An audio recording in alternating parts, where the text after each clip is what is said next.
Bonjour, c'est Cathy du blog maindansla-terre.com. Alors je suis ravie de vous accueillir dans mon atelier et dans cette nouvelle vidéo où je vais vous faire une petite démonstration d'un vernis pour protéger vos patines. Donc si vous me suivez, vous savez que j'adore les patines à la cire et au pigment. Ça permet vraiment de réaliser des couleurs uniques avec la technique donc des glacis, c'est-à-dire des superpositions de couches. Et c'est ce que j'explique d'ailleurs dans mon cours Sublimer vos sculptures avec les patines à la cire. Donc vous pouvez voir le résultat ici sur une patine qui est un peu effet bronze. Voyez, donc j'explique ça, je crois que c'est dans le module 2 ou 3. En fait, il y a 10 modules en tout. Et là, donc, une fois que la patine est prête et sèche, eh bien, en fait, je vais mettre donc un vernis de protection. Parce que c'est vrai que la patine peut être sujette aux coups d'ongles.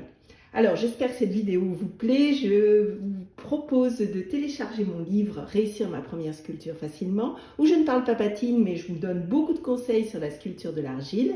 Je vous propose aussi de vous abonner à ma chaîne, de me mettre un petit j'aime si vous aimez cette vidéo.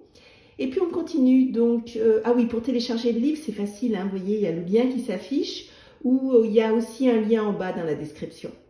Voilà, ça me fera très plaisir de vous proposer mes conseils que j'expérimente depuis de nombreuses années à l'atelier. Et ce petit livre a aidé déjà énormément de personnes à mettre les mains dans la terre. Voilà, ça c'est dit. Donc on continue. Je vais vous faire une petite démonstration. Donc concernant le vernis de protection, en fait, vous embêtez pas, prenez un vernis spécial bois. Donc vous voyez, j'ai ce vernis-là, qui est vraiment un vernis basique. Alors, vous avez plusieurs possibilités. Vous pouvez prendre du mat, du satiné ou du brillant, suivant l'effet que vous souhaitez rendre.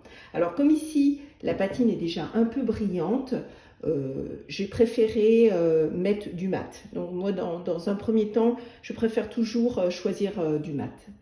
Voilà, donc je vais vous montrer, c'est très simple. Alors, c'est un vernis qui est sous forme de gel. Bon, voilà. Celui-ci, il est blanc. Alors, ne vous affolez pas. Il est blanc quand vous passez le vernis, mais par contre, après, il devient complètement transparent. Donc, vous voyez, c'est tout simple. Vous prenez un petit pinceau doux et vous protégez votre patine avec. Vous voyez, donc il fait très blanc, mais en séchant, il va devenir transparent.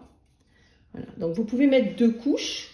Comme ça, c'est beaucoup plus protecteur. Et ça va vous permettre d'éviter justement les coups d'ongles. Et la sculpture en plus sera beaucoup plus facile à nettoyer avec un simple pinceau parce qu'en fait la poussière ne va pas s'accrocher comme elle pourrait le faire sur la cire directement.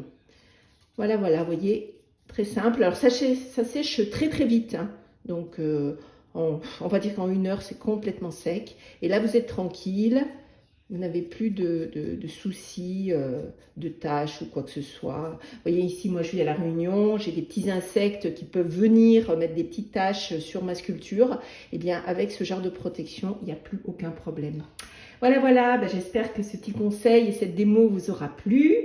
Je vous rappelle que vous avez toujours mon livre à télécharger, à vous abonner à la chaîne, mettre un petit pouce parce que ça me fait toujours plaisir. Et puis on se retrouve très bientôt pour plein de conseils. Et je vous souhaite une très belle journée, les mains dans la terre.